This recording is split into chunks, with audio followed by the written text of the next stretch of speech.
দেশ ও দেশের মানুষের সম্পদ রক্ষার আহ্বান জানিয়ে বৈষম্য বিরোধী ছাত্র আন্দোলনের অন্যতম সমন্বয়ক সার্জিস আলম বলেছেন, এই স্বাধীনতা বাংলাদেশের মানুষের। সোমবার সামাজিক যোগাযোগ মাধ্যম ফেসবুকে দেওয়া এক পোস্টে তিনি এই কথা বলেন। তিনি আরও বলেন, এই মুহূর্ত থেকে দেশ ও দেশের মানুষের সম্পদ রক্ষার দায়িত্ব আমাদের সবার, কারণ এসব আমাদের প্রাণের বাংলাদেশের। এর আগে বিকাল 4টায় জাতির উদ্দেশ্যে ভাষণ দেন সেনাপ্রধান জেনারেল ওয়াকারুজ্জামান। তিনি আরও বলেন, রাজনৈতিক ক্রান্তিকাল চলছে, একটি অন্তর্বর্তীকাল সরকার গঠন করা হবে, সব হত্যার বিচার হবে। সেনাবাহিনীর ওপর আস্থা রাখেন, আমরা রাজনৈতিক দলের নেতাদের সঙ্গে বৈঠক করছি।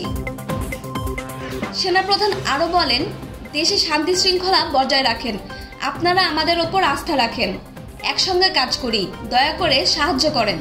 মারামারি সংঘাত করে আর কিছু পাবো না, সংঘাত থেকে বিরত থাকুন, সবাই মিলে সুন্দর দেশ গড়ব।